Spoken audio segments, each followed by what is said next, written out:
Ministerio del Ambiente, ¿cómo está, Mariano? Bien, Clemente. ¿Cómo te va? Para mí es nuevo el concepto de huella de carbono, ¿sabes? Recién lo he escuchado mencionar últimamente. ¿Puedes definirlo en 2 palabras, por favor?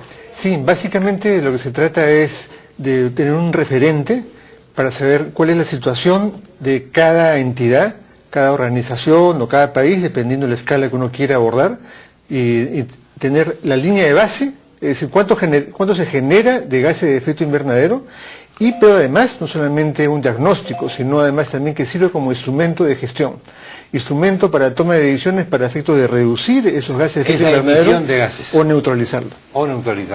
En otras palabras, ¿cuántos gases emito yo en mi actividad, en mi consumo, etcétera? En este momento estamos emitiendo gases de efecto invernadero, en este instante. En este momento. Pero claro, hay grados y grados de emisión.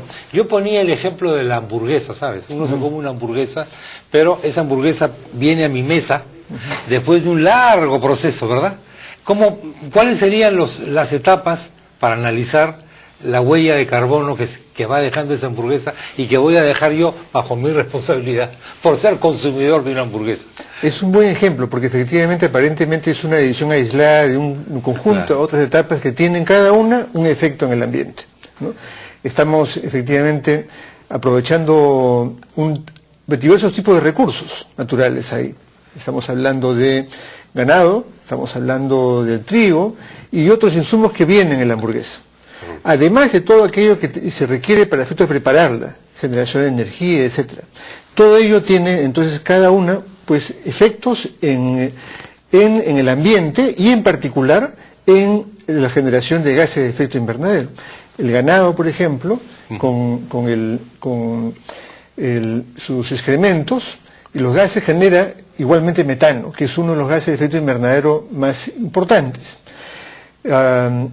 Luego, para la preparación de las hamburguesas se utiliza energía, electricidad, que igualmente tiene un componente de gases de efecto invernadero, todos los cuales uno podría cuantificar. Entonces lo que se ha hecho es establecer directrices internacionales, metodologías y criterios internacionales para efectos de tener una medición estándar contra la cual comparar y determinar en consecuencia cuál es el efecto, aunque sea muy parcial, muy menor aparentemente a partir del consumo individual, pero sumados todos, los consumidores de hamburguesa, significan una contribución seguramente importante en la cuota general. Mi pequeña y aparentemente modesta e inofensiva, simpática, hasta infantil hamburguesa que me estoy comiendo en este momento, ¿cuánto marca? Digamos, si se puede establecer un score con la suma de todos estos efectos. Todos los gases que hemos emitido para poder llegar a esta pequeña hamburguesa, ¿cuánto te da eso, digamos? Bueno, se han hecho cálculos, efectivamente hay entidades que se encargan de hacer mediciones, inclusive que establecen comparaciones de país. Por ejemplo, Uruguay, que es un importante país ganadero, tiene una generación de gases de efecto invernadero per cápita importante, porque la cantidad de ganado comparado con la cantidad de población... El ganado es un enorme generador de gases. Sí, lo es, y esto tiene que ver en consecuencia con el patrón de consumo y producción que establecemos. Efectivamente, si es que hay una tendencia creciente hacia el mayor consumo de carne de ganado, esto va a generar sin duda una mayor contribución de gases de efecto invernadero. Lo importante en este caso no solamente es tener entonces la información, sino cómo es que frente a eso se compensa o se neutraliza, ¿no? Los países como el Perú no tenemos la obligación internacional, como sí lo tienen los países desarrollados, de reducir gases de efecto invernadero. Nuestra preocupación principal tiene que ver con la adaptación frente al cambio climático. Lo estamos viviendo ahora en muchos lugares del Perú. Sin embargo, eso no nos quita el de buscar la mayor eficiencia en la generación de las actividades económicas y demás, y con la finalidad de contribuir, aunque sea con una cuota menor, a las obligaciones mundiales de reducción de gases de efecto invernadero. De ahí la importancia de que el país cuente con una estrategia nacional de cambio climático, un inventario de gases de efecto invernadero que establece cuáles son los sectores que más contribuyen a nivel nacional. Y esto ya se tiene a nivel mundial también. ¿Y cuáles son esos sectores? Bueno, fundamentalmente transporte, el sector energía, el sector minero, el sector agrícola. Y hay una contribución importante en lo que tiene que ver con el tema de deforestación. Eso es muy importante. Es serísimo en el caso peruano, y por esa razón el Perú ha decidido desarrollar programas de conservación de bosques, que eso es importante iniciativa que está siendo distinguida a nivel internacional y que contribuye efectivamente a cambiar las prácticas negativas de deforestación. A más carne, menos bosques también. Sí, bueno, en realidad ahí... Porque para criar el ganado necesitas unos pastos tremendos. Seguro. Una modesta vaquita es una latifundista, en realidad, sí, porque claro. necesita un montón de Claro. terreno para poderse alimentar. Sí, claro. Y de ahí la importancia de tener la huella de carbono, porque eso permite a las empresas, por ejemplo, el tener una medición clara de cuáles son sus gases de efecto invernadero. Y tenemos, a partir de ahí, además, un instrumento de toma de decisiones, para efectos de reducir, por ejemplo, el consumo de papel, el manejo de los residuos, la reducción de consumo de electricidad o buscar medios más eficientes, etcétera. Todo ello, cuando se trata de una empresa, puede ser percibido como un asunto menor, pero si sumamos buenas prácticas en ese sentido, estamos contribuyendo. Y eso puede ser un efecto enorme. Yo creo que este es un criterio nuevo, para mí por lo menos.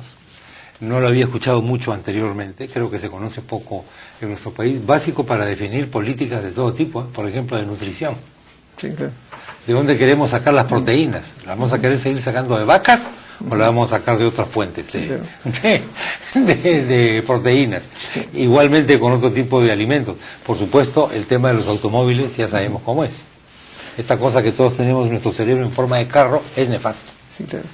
Y eso es una cosa que hay que revertir rápidamente, más allá de los otros efectos colaterales que son los accidentes, la congestión del tránsito, el estrés y bla, bla, bla y todo lo demás.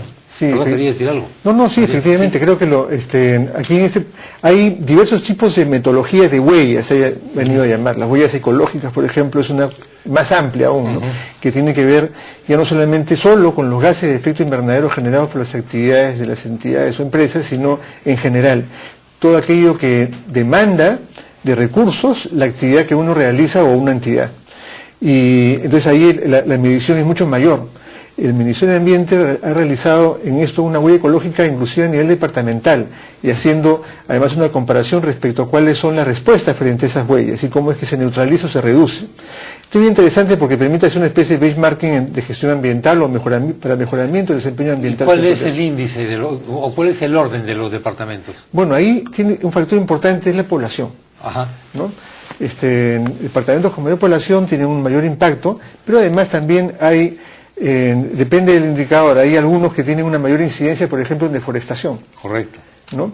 Entonces, Madre de Dios, por ejemplo, es un departamento que hoy día tiene la más alta tasa de crecimiento poblacional y está sufriendo una importante presión sobre sus bosques y sobre la salud de las personas en general. La huella ecológica en Madre de Dios es hoy día una de las más significativas, ¿no? Por ejemplo. Y la huella carbono, lo que hace es destacar uno de esos componentes, que es el de la generación de gases de efecto invernadero, ¿no? Entonces eso es lo novedoso y que ya viene siendo aplicado por varias entidades en el país, empresas y entidades públicas. El Ministerio de Ambiente mismo ha hecho su propia medición y su mecanismo de medición, de neutralización o de reducción, ¿no? Y esto puede ser efectivamente un tipo de informe, además permite tener un informe público de reporte de avance en esta materia. Bueno, yo creo que esto es importante para que esto tiene además una dimensión ética, ¿no? ¿Cuál es nuestra contribución? Somos parte del problema, parte de la solución, ya como individuos, como familias, como consumidores. Y es una forma muy simple, muy práctica, muy para efectivamente medir desempeño ambiental. Mariano, gracias por haber estado con nosotros, eres muy amable y por traernos este concepto sobre el que vamos a seguir reflexionando. Yo sé que esto puede